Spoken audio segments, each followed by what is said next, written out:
कृष्ण ने द्रौपदी के पुकारने का इंतजार क्यों किया?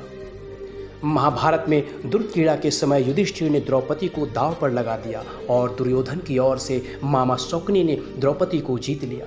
उस समय दुशासन द्रौपदी को बालों से पकड़कर घसीटते हुए सभा में ले आया।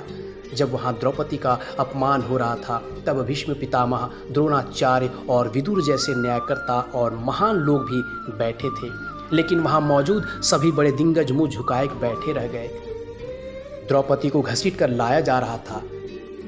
तब तक भी द्रौपदी को यह भान नहीं हुआ कि मेरा चीरहरण होने वाला है। जब दुशासन ने भरी सभा में द्रौपदी की साड़ी उतारने के लिए कहा, तब द्रौपदी को इस बात का एहसास हुआ कि वह संकट बड़ा है।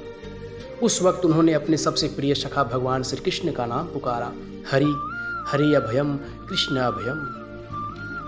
उद्धव गीता या उद्धव भागवत में श्री कृष्ण के सखा उद्धव उनमें इस संबंध में कई सवाल करते हैं। आओ जानते हैं श्री कृष्ण उद्धव संवाद को। इससे पहले यदि आप हमारे YouTube चैनल पर पहली बार आए हैं तो प्लीज़ हमारे चैनल को लाइक और सब्सक्राइब जरूर कर दें। चलिए शुरू करते हैं। उद्धव कहते हैं, हे कृष्ण, आप पांडवों के आत्मीय प्रिय मित्र थे। आजाद बांधव के रूप में उन्होंने सदा आप पर पूरा भरोसा किया। कृष्ण, आप महान ज्ञानी हैं। आप भूत, वर्तमान व भविष्य के ज्ञाता हैं, किंतु आपने सच्चे मित्र की जो परिभाषा दी है, क्या आपको नहीं लगता कि आपने उस परिभाषा के अनुसार कार्य नहीं किया? आपने धर्मराज युधिष्ठिर को जुआ खेलने से रोका क्यों नहीं? चलो ठीक है कि आपने उन्हें रोका नहीं, लेकिन आपने भाग्य को भी धर्मराज के पक्ष में भी नहीं मोड़ा। आप चाहते तो युधिष्ठिर जीत सकते थे। आप कम से कम उन्हें धन, राज्य और यहाँ तक कि खुद को हारने के बाद तो रोक सकते थे। उसके बाद जब उन्होंने अपने भाइयों को दांव पर लगाना शुरू किया, तब तो आप सभा कक्ष में पहुँच सकते थे। आपने वह भी नहीं किया। उसके बाद जब दुर्योधन ने पांडवों को सदैव अच्छी किस्मत वाला बताते हुए द्रौपदी को दांव पर लगाने को प्रेरित किया और जीतने पर हारा हुआ सब कुछ वापस कर देने का लालच दिया, कम से कम तब तो आप हस्तक्षेप कर ही सकते थे। अपनी दिव्य शक्ति के द्वारा आप पासे धर्मराज के अनुकूल कर सकते थे। इसके स्थान पर आपने तब हस्तक्षेप किया जब द्रौपदी लगभग अपना सील खो रही थी। तब आपने उसे वस्त्र देकर द्रौपदी के सील को बचाने का दावा किया, लेकिन आप यह दावा भी कैसे कर सकते हैं? उसे एक आदमी घसीट कर सभा में लाता है और इतने सारे लोगों के सामने निर्वस्त्र करने के लिए छोड़ देता है। एक महिला का सील क्या बचा? आपने क्या बचाया? अगर आपने संकट के समय में अपनों की सहायता नहीं की तो आपको आपाद बांधव कैसे कहा जा सकता है? बताइए। आपने संकट के समय में सहायता नहीं की तो क्या फायदा? क्या यही धर्म है? इन प्रश्नों को पूछते हुए उद्धव का गला रुंध गया और उनकी आंखों में आंसू बहने लगे। भगवान श्री कृष्ण मुस्कुराते हुए बोले, प्रिय उद्धव, यह सृष्टि का नियम है कि विवेकवान ही जीतता है। उस समय दुर्योधन के पास विवेक था, धर्मराज के पास नहीं। यही कारण रहा कि धर्मराज पराजित हुए।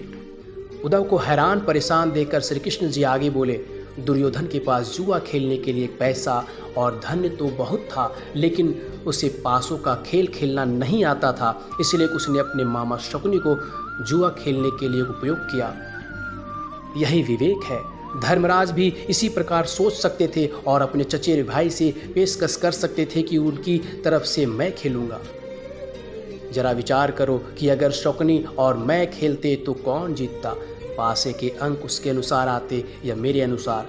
चलो इस बात को जाने दो, उन्होंने मुझे खेल में शामिल नहीं किया। इस बात के लिए उन्हें क्षमा किया जा सकता है, लेकिन उन्होंने विवेक शून्यता से एक और बड़ी गलती की, और वह यह कि उन्होंने मुझसे प्रार्थना की कि मैं तब तक सभा कक्ष में ना आऊं जब तक कि मुझे बुलाया ना जाए, क्योंकि वे अपने दुर्भाग्य से खेल मुझसे छुप कर खेलना चाहते थे। वे नहीं चाहते थे मुझे मालूम पड़े कि वे जुआ खेल रहे हैं। इस प्रकार उन्होंने मुझे अपनी प्रार्थना से बांध दिया। मुझे सभा कक्ष में आने की अनुमति नहीं थी। इसके बाद भी मैं कक्ष के बाहर इंतजार कर रहा था कि कब कोई मुझे बुलाता है। भीम, अर्जुन, नकुल और सहदेव सब मुझे भूल गए, बस अपने भाग्य और दुर्योधन को कोसते रहे। अपने भाई के आदेश पर जब दुशासन द्रौपदी को बाल पकड़कर घसीटता हुआ सभा कक्ष में लाया, द्रौपदी अपनी सामर्थ्य के अनुसार जूझती रही, तब भी उसने मुझे नहीं पुकारा। उसकी बुद्धि तब जागृत हुई जब दुशासन ने उसे निर्वस्त्र करना प्रारंभ किया। जब उसने स्वयं पर निर्भरता छोड़कर हरि हरि अभयम कृष्ण अभयम की गुहार लगाई, तब मुझे उसके सील की रक्षा का अवसर मिला। जैसे ही मुझे पुकारा गया, मैं अविलंब पहुंचा। अब इस स्थिति में मेरी क्या गलती है, तुम ही बताओ। उद्धव बोले, कान्हा, आपका स्पष्टीकरण प्रभावशाली अवश्य है, किंतु मुझे पूर्ण संतुष्टि नहीं हुई। क्या मैं एक और प्रश्न पूछ सकता हूँ? कृष्ण की अनुमति से उद्धव ने पूछा, इसका अर्थ यह हुआ कि आप तभी आओगे जब आपको बुलाया जाएगा। क्या संकट में घिरे अपने भक्त की मदद करने आप स्वतः नहीं आ सकते? कृष्ण जी मुस्कुराते हुए बोले, उद्धव, इस सृष्टि में हर एक का जीवन उसके स्वयं के कर्मफल के आधार पर संचालित होता है। ना तो मैं इसे चलाता हूँ और ना ही इसमें कोई हस्तक्षेप करता हूँ। मैं केवल एक साक्षी हूँ। मैं सदैव तुम्हारे नज़दीक रहकर जो हो रहा है उसे देखता हूँ। यही ईश्वर का धर्म है। उलाहना देते हुए उद्धव ने पूछा, वाह वाह, बहुत अच्छा कृष्ण। तो इसका अर्थ यह हुआ कि आप हमारे समीप खड़े रहकर हमारे सभी दुष्कर्मों का निरीक्षण करते रहेंगे। हम पाप पर पाप करते रहेंगे और आप हमें साक्षी बनकर देखते रहेंगे। आप क्या चाहते हैं कि हम भूल करते रहें, पाप की गठरी बांधते रहें और उसका फल भुगतते रहें? तब श्री कृष्ण जी मुस्कुराते हुए बोले, उद्धव, तुम शब्दों के गहरे अर्थ को समझो। जब तुम समझकर अनुभव कर लोगे कि मैं तुम्हारे समीप साक्षी के रूप में हर पल हूँ, तो तुम क्या कुछ भी गलत या बुरा कर सकोगे? तुम निश्चित रूप से कुछ भी बुरा नहीं कर सकोगे जब तुम यह भूल जाते हो और यह समझने लगते हो कि मुझसे छुपकर कुछ भी कर सकते हो। तब ही तुम कठिनाइयों में फंसते हो। धर्मराज का ज्ञान यह था कि उसने माना कि वह मेरी जानकारी के बिना जुआ खेलना चाहता था। अगर उसने यह समझ लिया होता कि मैं प्रत्येक के साथ हर समय साक्षी के रूप में उपस्थित हूँ, तो क्या खेल का रूप कुछ और नहीं होता? उद्धव मंत्रमुग्ध हो गए और बोले, प्रभु, कितना गहरा दर्शन है, कितना महान सत्य है। प्रार्थना और पूजा पाठ से ईश्वर को अपनी मदद के लिए बुलाना तो महज हमारी परभावना है, किंतु जैसे ही हम यह विश्वास करना शुरू करते हैं कि ईश्वर के बिना पत्ता भी नहीं हिलता, तब हमें साक्षी के रूप में उसकी उपस्थिति महसूस होने लगती है। गड़बड़ तब होती है जब हम इसे भूलकर सांसारिकता में डूब जाते हैं। बोलो जय श्री कृष्णा।